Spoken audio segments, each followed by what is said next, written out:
Oke, baik. Assalamualaikum warahmatullahi wabarakatuh. Selamat malam, teman-teman. Kita lanjutkan untuk hukum acara pidana materi ke-10 atau pertemuan ke-10.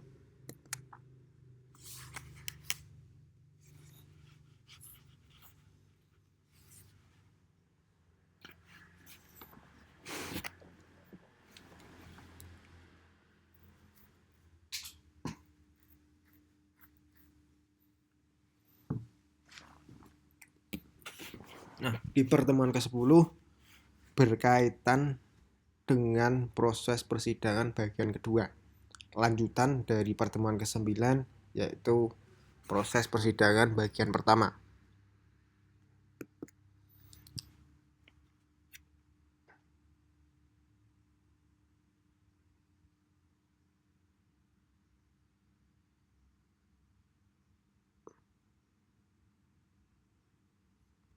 Agenda sidang keempat yaitu menghadirkan saksi dari jaksa penuntut umum.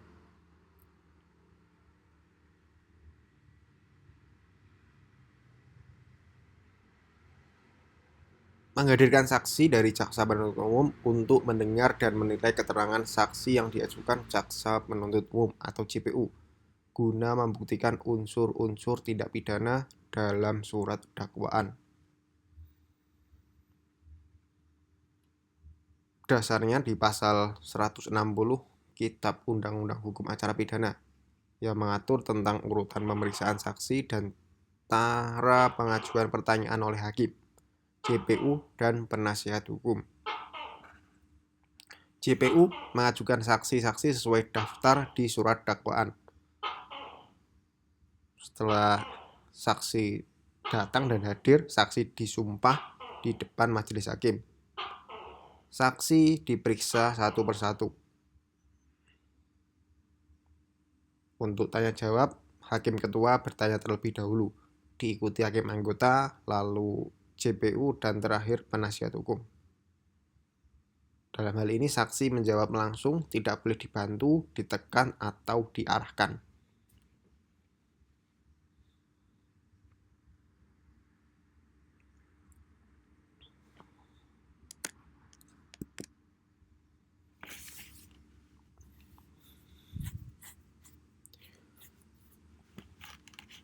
Masuk ke materi saksi. Saksi adalah orang yang dapat memberikan keterangan guna kepentingan penyidikan, penuntutan, dan peradilan tentang suatu perkara pidana yang ia dengar sendiri, lihat sendiri, dan alami sendiri. Pasal 1 angka 26 KUHP menyatakan saksi adalah orang yang dapat memberikan keterangan guna kepentingan penyidikan, penuntutan, dan peradilan tentang suatu perkara pidana yang ia dengar sendiri, ia lihat sendiri, dan ia alami sendiri. Saksi bukan hanya dari JPU, dari penasihat hukum pun nanti juga akan menghadirkan saksi. Namun prosesnya di sidang ke-6 atau sidang selanjutnya setelah saksi dari JPU selesai.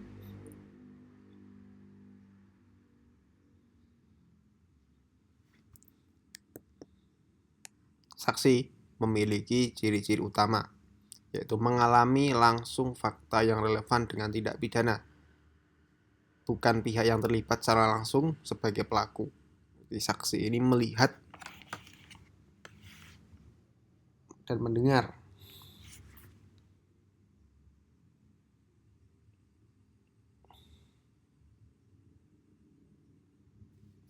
Saksi dapat dihadirkan oleh JPU, penasihat hukum, dan hakim dalam hal tertentu.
dalam memberikan keterangan saksi di bawah sumpah. Artinya saksi sebelum dia memberikan keterangan disumpah sesuai dengan agamanya masing-masing.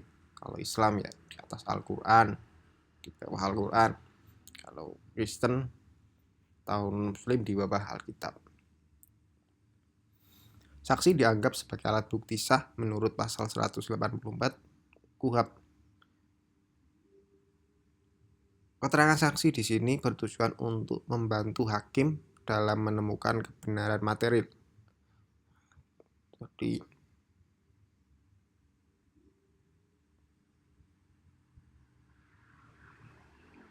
perlu diingat juga saksi di sini menjawab pertanyaan baik itu dari hakim, dari jaksa atau dari JPO atau dari penasihat hukum. Dia benar-benar harus jujur, tidak boleh berbohong. Kalau dia bohong akan melanggar sumpah dan akan menimbul tindak pidana baru. Makanya dia harus jawab seadanya. Kalau dia melihatnya begini ya diterangkan begini, jangan dibolak-balikkan gitu loh.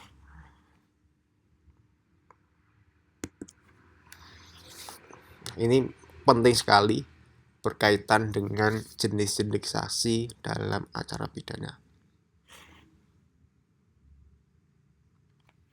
Ada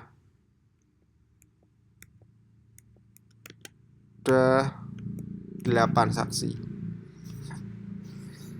Jadi saksi itu bukan hanya sekedar saksi, dia datang melihat tindak pidana terus memberikan keterangan di persidangan, tapi ada jenis-jenisnya. Yang pertama, saksi yang memberatkan atau saksi decar. Saksi yang memberatkan adalah saksi yang keterangannya menguatkan dakwaan jaksa dan memberatkan posisi terdakwa. Dalam hal ini dihadirkan oleh jaksa penuntut umum. Jadi saksi yang memberatkan sesuai dengan namanya yaitu memberatkan atau memojokkan posisi terdakwa. Dan pastinya dihadirkan oleh jaksa penuntut umum sebagai lawan mereka. Kedua yaitu saksi yang meringankan. Kalau ada yang memberatkan, pasti ada yang meringankan. Saksi yang meringankan yaitu saksi adecar, saksi yang keterangannya membantu terdakwa atau melemahkan dakwaan. Biasanya dihadirkan oleh penasihat hukum terdakwa.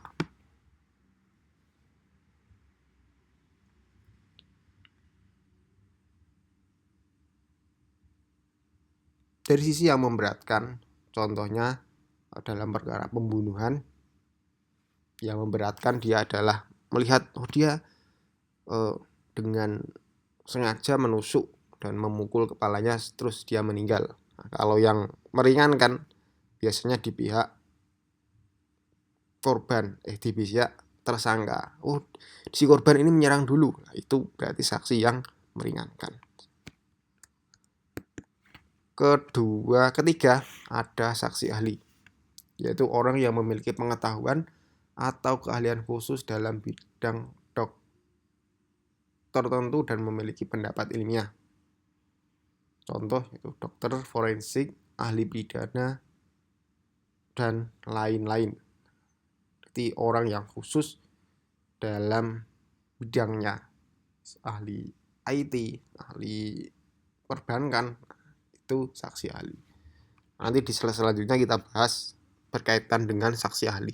Jadi saksi ahli bisa dihadirkan oleh JPU atau juga bisa dihadirkan oleh penasihat hukum.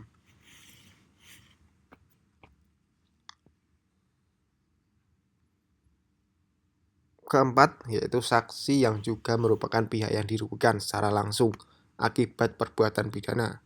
Misalnya korban pencurian, korban penganiayaan, dan sebagainya. Saksi korban ini sesuai namanya, berarti korban dari tindak pidana yang dilakukan oleh terdakwa. Biasanya dihadirkan oleh JPU. Selanjutnya, kelima, yaitu saksi de auditu, yaitu saksi yang memberikan keterangan berdasarkan apa yang ia dengar dari orang lain, bukan mengalami sendiri. Keterangannya bukan alat bukti utama karena bersifat tidak langsung, hanya sebagai pandangan hakim. Saksi de auditu ini saksi yang memberikan keterangan berdasarkan ia dengar dari orang lain, bukan ia lihat tapi dari dengar dari orang lain. Biasanya digunakan untuk kasus korupsi. Dalam saksi de auditu, keterangannya tidak bisa digunakan sebagai alat bukti, hanya sebagai pandangan seorang hakim untuk memperjelas perkara dan memutus perkara. Hanya sebagai pandangan, tidak sebagai alat bukti. Tapi sangat jarang juga digunakan. Selanjutnya ada saksi pelaku yang bekerja sama, atau istilahnya justice collaborator. Pasti pernah dengar. Justice collaborator di sini adalah pelaku tindak pidana yang bekerja sama dengan penegak hukum untuk membongkar kejahatan yang lebih besar.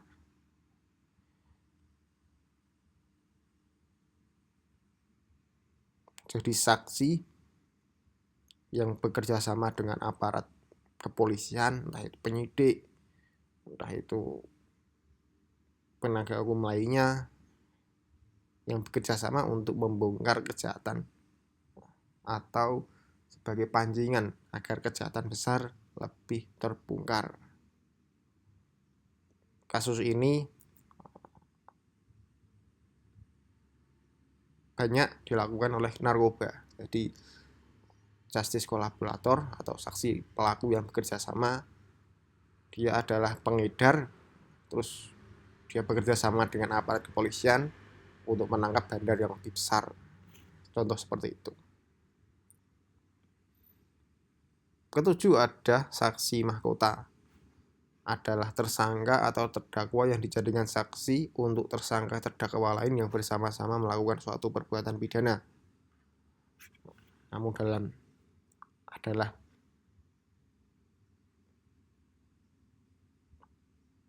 dalam saksi mahkota, contohnya ada dua orang yang melakukan tindak pidana A dan B, sama-sama satu motor untuk menjambret atau merampok si korbannya tadi. Si A menjadi saksi mahkota si B dan si B menjadi saksi mahkota si A.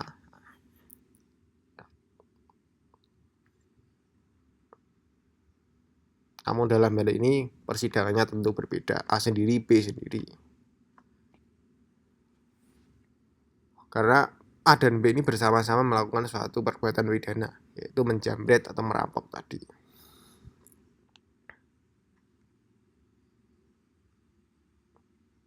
Terakhir ada saksi pelapor, yaitu orang yang melaporkan peristiwa pidana kepada pihak berwenang. Dalam hal ini adalah pihak yang pertama kali mengetahui atau mencurigai telah terjadi tindak pidana.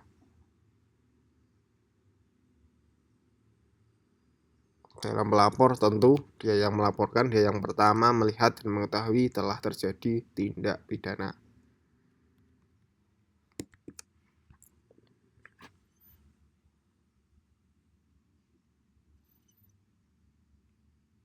Sebagai catatan, tidak semua saksi dapat dipakai sebagai alat bukti utama, seperti saksi de auditu dan saksi mahkota.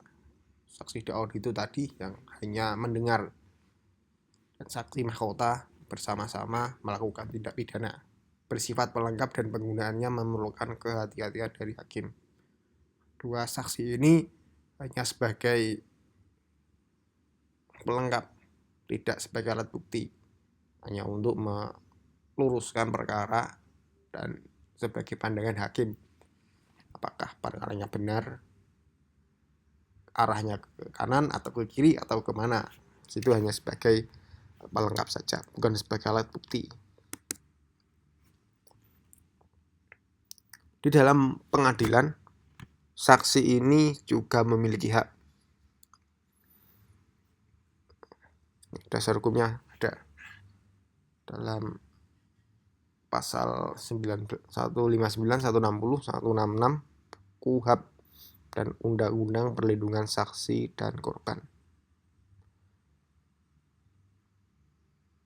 Hak pertama yaitu hak untuk memberikan keterangan secara bebas tanpa tekanan. Di saksi dalam memberikan keterangan di pengadilan tidak boleh dipaksa, diintimidasi, atau dan lain sebagainya, tidak di bawah tekanan harusnya.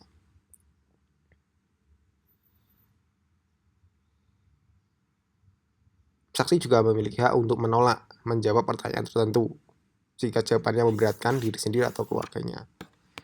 Kayak di persidangan, kalau tidak tahu langsung harus dia jawab tidak.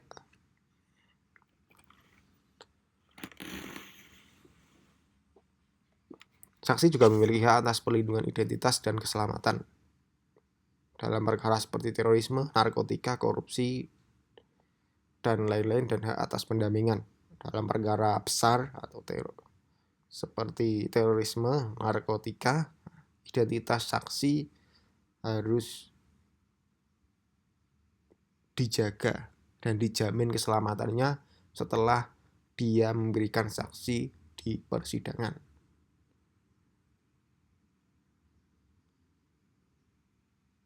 Jadi setelah memberikan kesaksian di persidangan, maka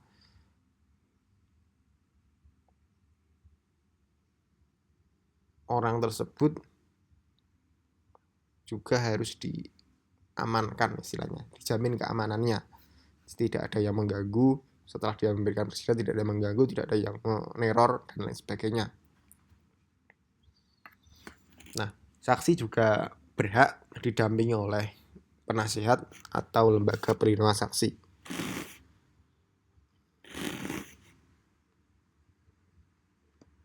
Sebagai saksi di pengadilan, hak untuk mendapatkan penggantian biaya, termasuk transportasi, akomodasi, dan kerugian waktu karena ia harus hadir di pengadilan. Biasanya diganti dengan uang transport kalau untuk sebagai pengganti biaya.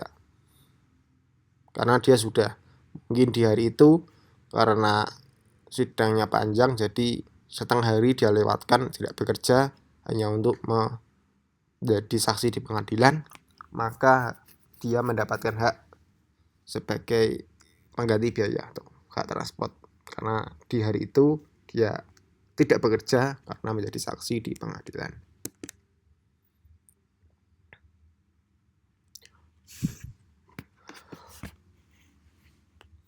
Selain hak, saksi juga memiliki kewajiban.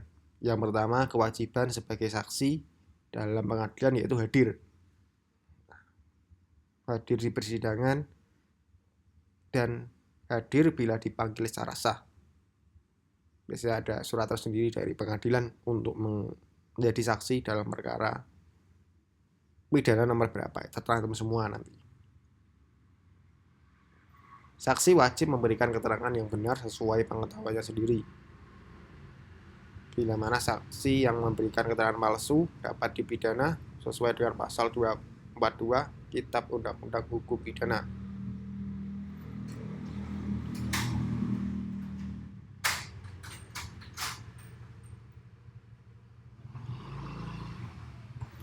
Kewajiban selanjutnya sebagai saksi bahwa keterangan benar dan dapat dipertanggungjawabkan. Menjawab pertanyaan hakim, jaksa, atau penasihat hukum secara jujur dan lengkap.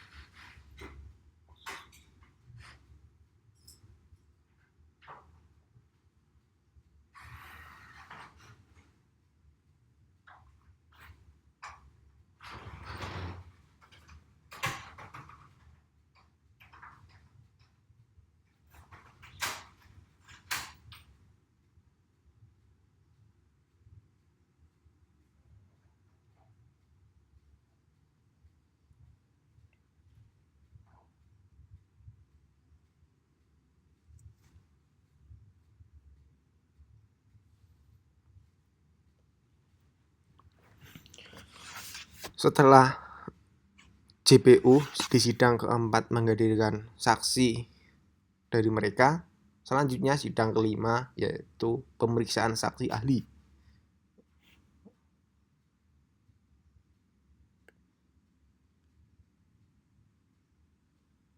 Saksi ahli yang pertama dihadirkan oleh JPU terlebih dahulu. Setelah sidang keempat menghadirkan saksi ahli dari pihak penuntut umum untuk memberikan pendapat berdasarkan keahlian terhadap permasalahan hukum atau teknis dalam perkara. Tentu, dalam saksi ahli yang dihadirkan oleh JPU, dia akan mendukung dakwaan dari JPU. Saksi ahli memberikan keterangan berdasarkan kompetensinya, bukan berdasarkan apa yang ia lihat, dengar, atau alami langsung. Saksi ahli berasal dari ahli pidana, laboratorium, ahli IT, akuntan, psikolog, dan lain-lain sesuai kebutuhan pembuktian. Keterangan ahli bukan alat bukti langsung, melainkan bentuk pendapat keilmuan yang menguatkan atau memperjelas alat bukti lain. Jadi saksi ahli dihadirkan, dia berdasarkan keilmuannya, bukan dia melihat langsung seperti saksi.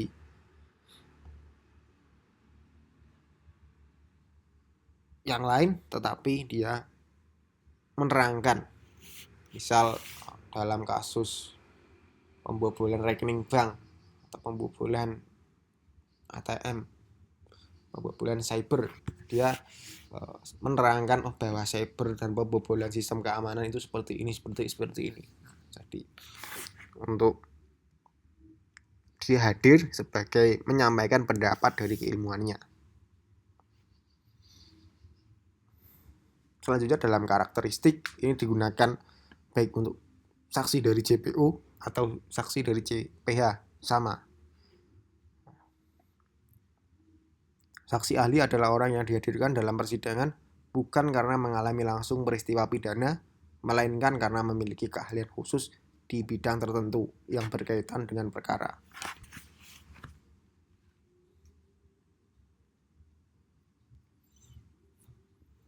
Dasar hukum di pasal 168 KUHP, keterangan ahli adalah apa yang seorang ahli nyatakan di sidang pengadilan. Pasal 1 angka 28 KUHP, ahli adalah orang yang memiliki keahlian khusus tentang hal yang diperlukan untuk membuat terang suatu perkara pidana.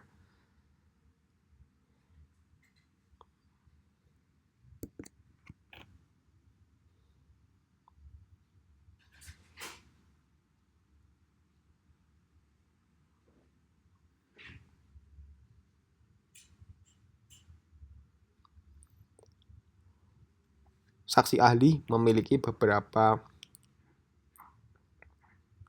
karakter atau syarat-syarat yang harus dimiliki. Jadi setiap orang atau sembarang orang dapat menjadi saksi ahli. Yang pertama, memiliki keahlian khusus atau spesialis. Telah diakui secara keilmuan, profesional atau teknis. Misalnya dokter, psikolog, auditor, ahli IT, dan ahli forensik. Saksi ahli juga memiliki pendidikan atau sertifikasi. Tentu memiliki ijazah, pelatihan, atau pengalaman kerja yang relevan dengan ahli yang sedang dipegangnya.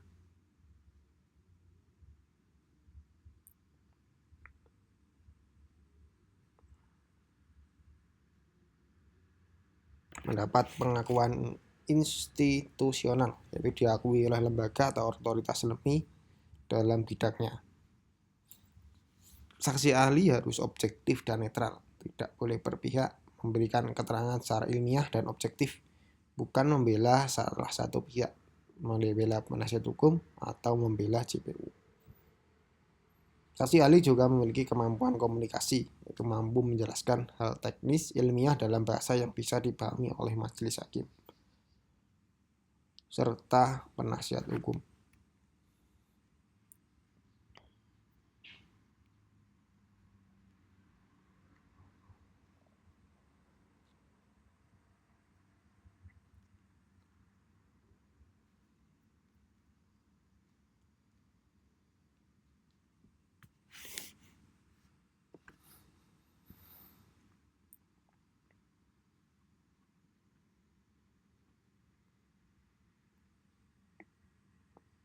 Menghadirkan saksi ahli memiliki tujuan untuk membantu majelis hakim memahami isu yang memerlukan penilaian atau pengetahuan teknis.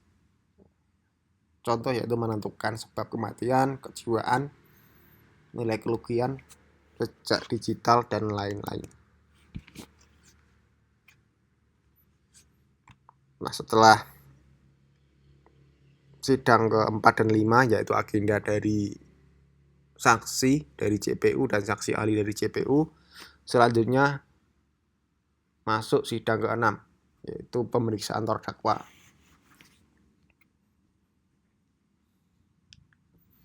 Pemeriksaan dilakukan untuk menggali keterangan terdakwa secara langsung mengenai peristiwa pidana yang didakwakan, peran, serta motif dan pembelaannya. Jadi setelah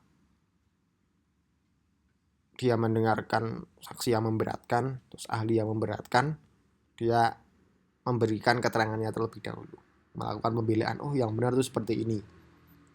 Oh ya, kejadian itu seperti ini. Dia melakukan pembelaan atas tuduhan-tuduhan dan serangan-serangan yang dilakukan oleh JPU. Di pemeriksaan, yaitu identitas diperiksa kembali untuk memastikan konsistensi data. Pertanyaan diajukan oleh JPU, hakim, dan penasihat hukum.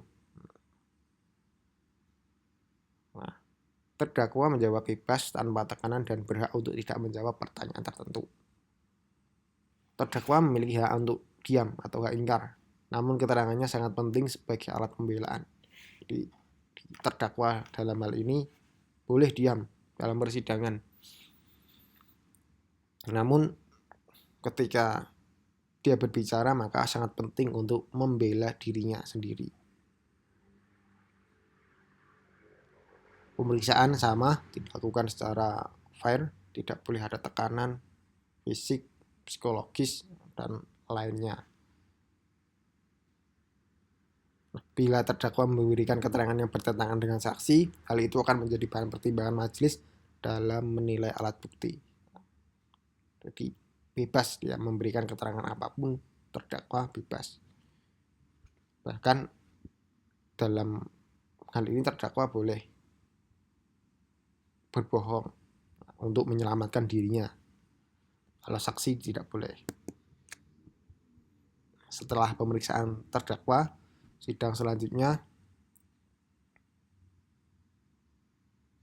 yaitu sidang ke-7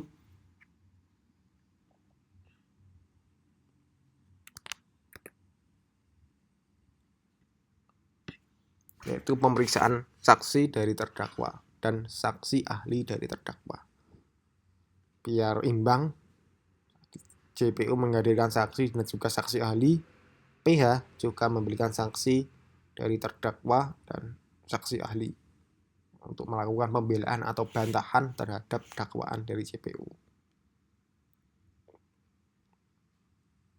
Dalam hal ini, kuasa hukumnya atau terdakwa menghadirkan saksi dan saksi ahli untuk meringankan atau melakukan pembelaan. Dalam proses peradilan pidana, asas keseimbangan menjadi penting.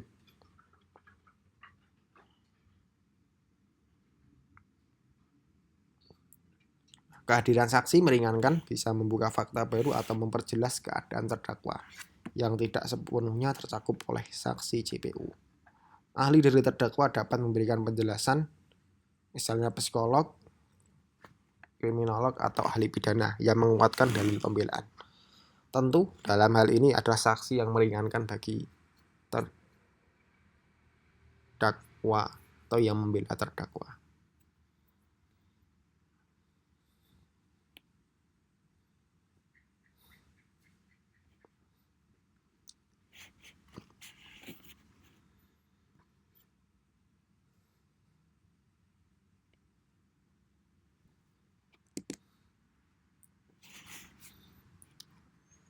Dasar hukumnya dalam pasal 65 KUHP dan pasal 116 ayat 3 KUHP.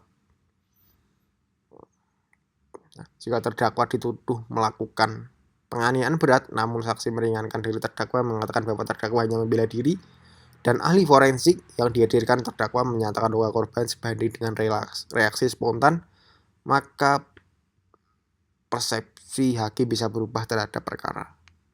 Tujuannya seperti ini, membela. Pokoknya saksi yang dihadirkan terdakwa atau pihaknya adalah yang membela bahwa ini loh sebenarnya dia diserang terlebih dahulu, bukan pelaku yang menyerang terlebih dahulu, tapi korbanlah sebenarnya yang menyerang terlebih dahulu.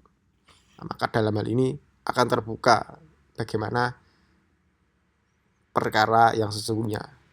Hakim juga mendengarkan dan menggali informasi dari saksi JPU dan juga saksi dari terdakwa.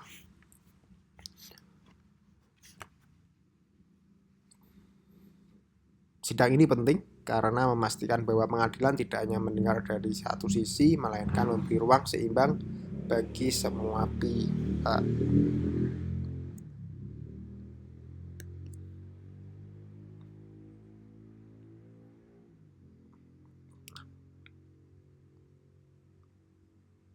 Berkaitan dengan pemeriksaan saksi, baik itu saksi dari JPU atau dari PH, maka dalam hal ini terdapat proses pembuktian dalam persidangan. Proses pembuktian merupakan inti dari keseluruhan proses persidangan. Tanpa adanya pembuktian yang sah, tuntutan dari JPU tidak memiliki kekuatan hukum. Demikian pula pembelaan dari penasihat hukum tidak akan mampu menggugurkan dakwaan secara tepat. Proses pembuktian sangat menentukan arah putusan hakim. Apakah akan memutus bebas, lepas, atau bebas dari segala tuntutan, atau menyatakan terdakwa bersalah. Oleh karena itu, dalam pembuktian, JPU berkewajiban untuk membuktikan secara sah dan meyakinkan bahwa terdakwa telah melakukan tindak pidana sebagaimana yang didakwakan.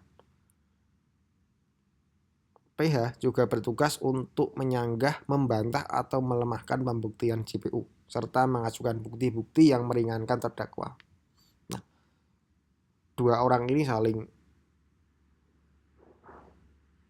membuktikan dengan argumennya masing-masing, lalu majelis hakim sebagai penengah akan menilai alat bukti dan membandingkannya dengan fakta hukum dalam sidang untuk menilai terpenuhinya tidaknya unsur tindak pidana.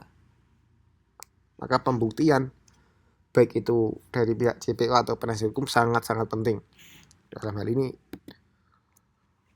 ada proses-proses dan unsur-unsurnya.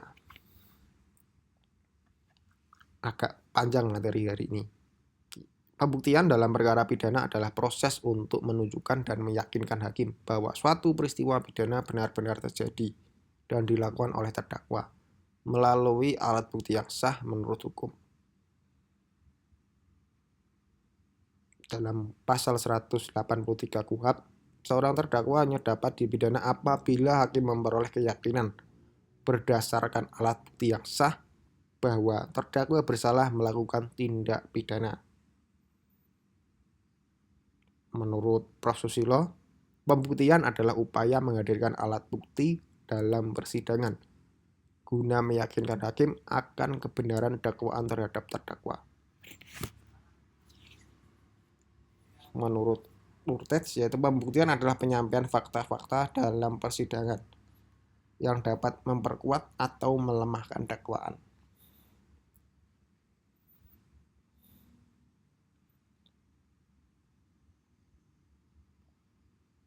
Dalam pembuktian secara sederhana adalah upaya-upaya yang dilakukan oleh pihak JPU atau pihak penasihat hukum untuk membuktikan bahwa peristiwa tersebut itu yang sebenarnya itu bagaimana. Karena dalam tindak pidana hakim tidak melihat langsung. Jadi dia mendengar pembuktian dari JPU dan penasihat hukum. Ini loh sebenarnya perkara yang terjadi seperti ini. Apakah contoh dalam perkara penganiayaan atau pembunuhan, korban menyerang dulu ataukah memang sudah disengajakan oleh pelaku lah. Dalam hari ini membangun konstruksi agar si hakim percaya dengan apakah itu dengan pembelaan atau dengan tuntutan dan dakwaan dari JPU. Makanya sangat penting untuk kita bahas. dalam pembuktian terdapat asas-asas untuk sebagai panduan dalam proses pembuktian di persidangan pidana. Yang pertama ada asas notoire faitin, yaitu pengetahuan umum tidak perlu dibuktikan. Dalam pembuktian pidana yang menyatakan bahwa fakta yang telah menjadi pengetahuan umum atau yang diketahui secara luas oleh masyarakat tidak perlu lagi dibuktikan dalam persidangan. Kecuali mengenai hal-hal yang telah diketahui umum, hal yang menjadi dasar putusan harus dibuktikan dengan sekurang-kurangnya 2 alat bukti yang sah. Contoh, dalam perkara pidana tindak pidana pemerkosaan, JPU tidak perlu membuktikan bahwa perbuatan pemerkosaan itu dilakukan oleh laki-laki terhadap perempuan, karena arti pemerkosaan adalah perbuatan yang dilakukan laki-laki terhadap perempuan, karena hal ini merupakan pengetahuan umum yang sudah diketahui oleh masyarakat luas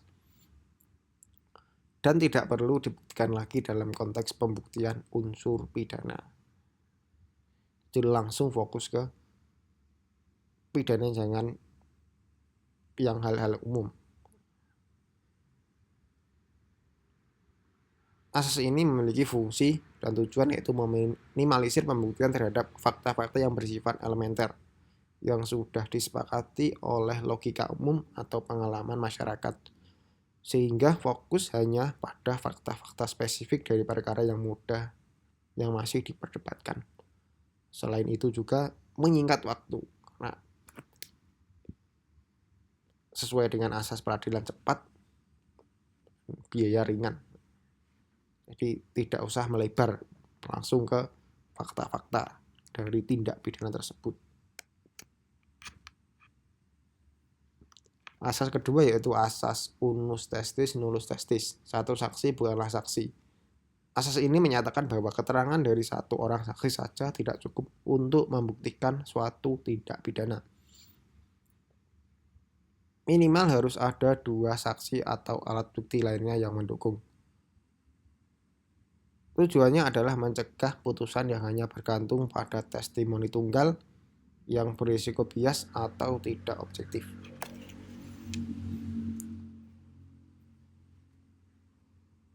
Asas ini terdapat dalam pasal 182 ayat 2 KUHP.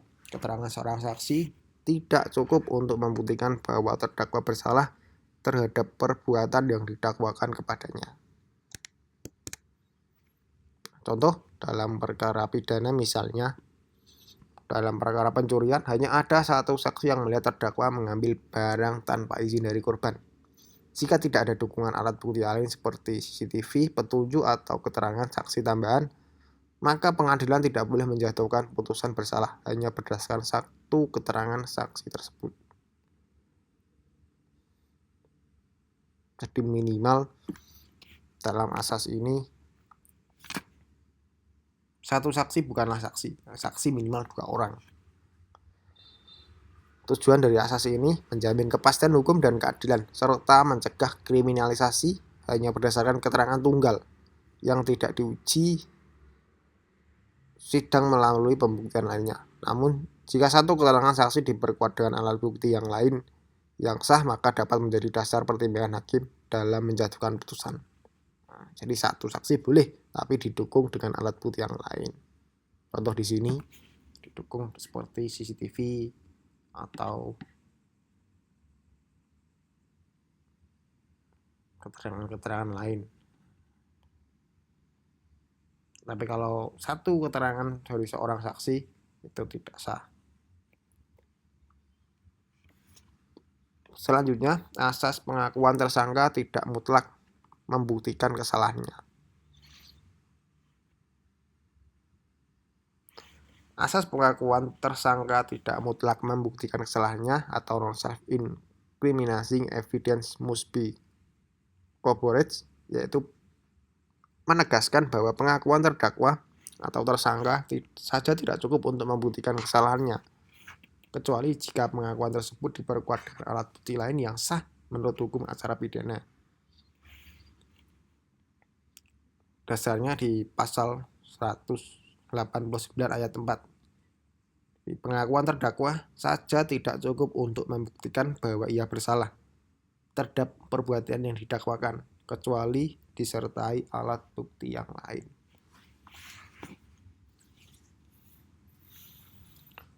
Jadi keterangan tersangka saja tidak cukup untuk menjatuhkan pidana. Harus ada alat bukti lain yang mendukung pernyataan tersebut.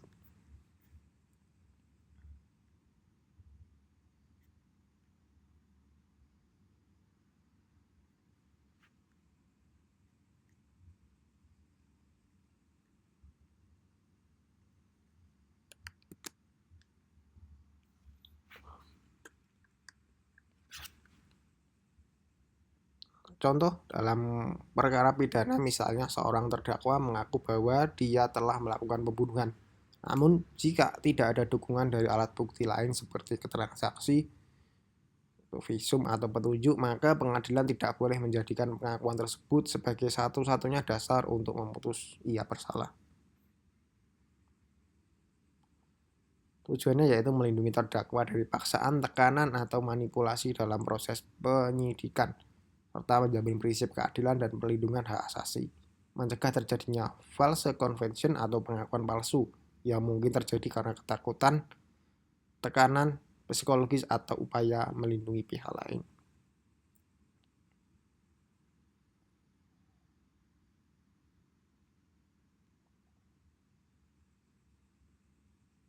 Hakim harus menguji kebenaran material dari pengakuan tersebut, serta cross-check harus dilakukan dengan alat bukti lain agar keyakinan hakim terbentuk secara objektif. Jadi tiba-tiba ada orang mengaku dia membunuh seorang tapi tidak ada bukti yang mendukung, itu juga tidak bisa dipidana karena pasti ada dalam dia memberikan keterangan palsu, ada di belakangnya ada sesuatu, ada tekanan atau upaya untuk melindungi pihak lain. Contoh sederhananya seperti itu.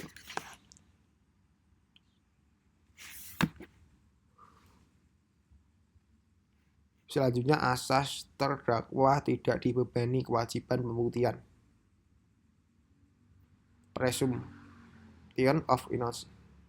Asas ini menyatakan bahwa terdakwa tidak dibebani kewajiban untuk membuktikan bahwa dirinya tidak bersalah. Jadi terdakwa tidak dibebani atau tidak diwajibkan untuk membuktikan bahwa dia bersalah. Sebaliknya, JPU yang wajib membuktikan kesalahan terdakwa melalui alat bukti yang sah menurut hukum. Dasarnya di pasal 8 ayat 1 Undang-Undang Nomor 48 Tahun 2009 tentang kekuasaan kehakiman. Setiap orang yang disangka, ditangkap, ditahan, dituntut dan diadili wajib dianggap tidak bersalah sebelum adanya putusan pengadilan yang menyatakan kesalahannya dan memperoleh kekuatan hukum tetap.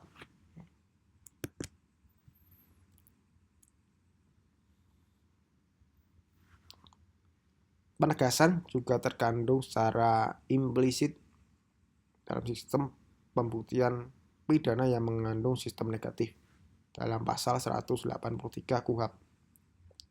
Hakim tidak boleh menjatuhkan pidana kepada seorang kecuali apabila dengan sekurang-kurangnya dua alat bukti yang sah. Ia memperoleh keyakinan bahwa suatu tindak pidana benar-benar terjadi dan terdakwalah yang bersalah melakukannya. Dalam praktek, jika seorang didakwa mencuri, dia tidak wajib membuktikan bahwa dirinya tidak mencuri. Justru jaksalah yang harus membuktikan bahwa terdakwa melakukan pencurian melalui bukti surat, saksi, petunjuk, atau keterangan ahli. Jadi saksi dalam hal ini tidak perlu membuktikan, justru terdakwa di sini harus membela diri. Tidak, yang bertugas membuktikan adalah dari JPU sendiri. Sebagai pengetahuan, ada istilah atau dalam praktek pembuktian terbalik oleh terdakwa. Meskipun terdakwa tidak dibebani kewajiban, tetapi dalam perkara tertentu berlaku pembuktian terbalik oleh terdakwa. Dikenal mekanisme pembuktian terbalik atau reversal of the burden of proof. Tentu pembuktian ini adalah sebagai upaya juga oleh terdakwa untuk ini loh, kejadian yang sebenarnya itu seperti ini. Di satu sisi membela dirinya sendiri, di sisi lain juga memberikan pembuktian kepada hakim untuk meyakinkan bahwa dia tidak terlibat penuh atau tidak terlibat dalam perkara pidana yang dituduhkannya. Contoh, dalam kasus korupsi, terdakwa dapat diminta untuk membuktikan bahwa harta kekayaannya bukan berasal dari tindak pidana korupsi. Pembuktian terbalik ini bersifat terbatas, bukan membuktikan kesalahannya, melainkan asal-usul harta kekayaan.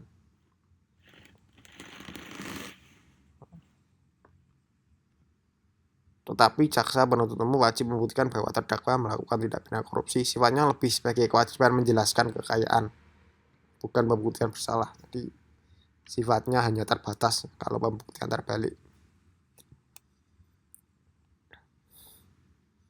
Tujuannya yaitu membantu hakim menilai apakah kekayaan tersebut wajar atau tidak berdasarkan profil terdakwa. Bila mana pembuktian terbalik ini benar bahwa harta tersebut adalah harta pribadi berasal dari jual aset atau apalah, maka pembuktian bahwa dia korupsi juga akan dinilai oleh hakim.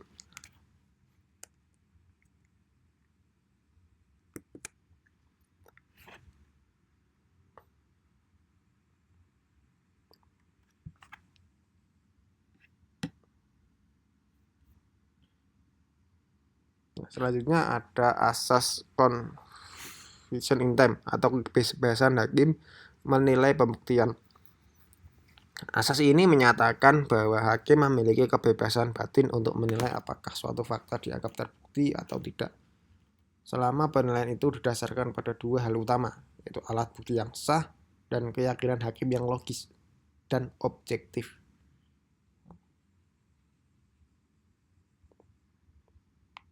Jadi dalam hal ini hakim bebas menilai pembuktian apakah berdasarkan undang-undang atau keyakinan hakim. Namun keyakinan yang logis dan objektif, tidak hanya ngawur tapi berdasarkan runtutan atau dasar-dasar yang jelas. Contohnya dalam suatu perkara jaksa menghadirkan dua alat bukti yang sah, yaitu keterangan saksi dan surat. Namun bila alat bukti tersebut tidak saling menguatkan atau menimbulkan keraguan, maka hakim berhak untuk tidak menyatakan perbuatan terbukti. Artinya bisa dibebaskan oleh terdakwa.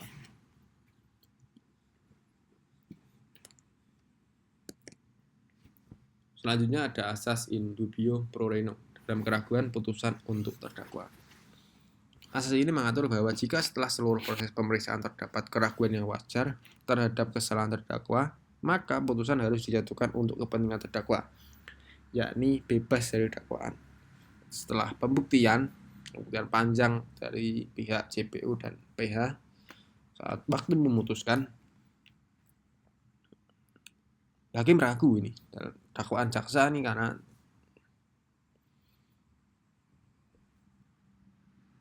kurang meyakinkan, karena hakim lebih pembuktian dari PH lebih bagus, maka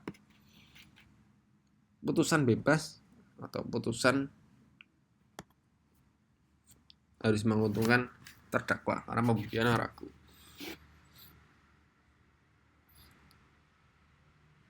Contoh, dalam kasus penganiayaan terdapat dua saksi yang keterangannya saling bertolak belakang dan tidak ada alat bukti. Karena hakim ragu apakah peristiwa tersebut ada atau tidak, maka terdakwa harus dinyatakan bebas, bukan dijatuhi pidana. Terakhir yaitu asas audi et alteram partem, yaitu hak mendengar kedua belah pihak. Asas ini menegaskan bahwa tiap pihak yang berperkara, baik jaksa maupun terdakwa, berhak untuk menyampaikan pendapat, argumen, serta alat bukti di hadapan hakim. Ini bagian dari prinsip due process of law. Dasar hukum di pasal 8 Undang-Undang Nomor 48 Tahun 2009 tentang kekuasaan kehakiman.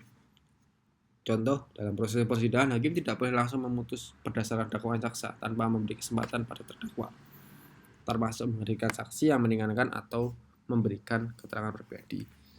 Di setiap persidangan harus imbang. Kalau kanan ditanya ya kiri ditanya. Dari JPU ditanya ya PH ditanya. Sebelum ditutup pun hakim memberikan pertanyaan apakah ada yang ditanyakan dari JPU, apakah ada yang ditanyakan dari PH, selalu memberikan sebelah, karena mendengar kedua belah pihak harus adil, tidak boleh berat ke sebelah, tidak boleh berat ke JPU, tidak boleh berat ke PH, seperti itu. Oke, terima kasih. Kita lanjutkan untuk pertemuan ke-11. Assalamualaikum warahmatullahi wabarakatuh.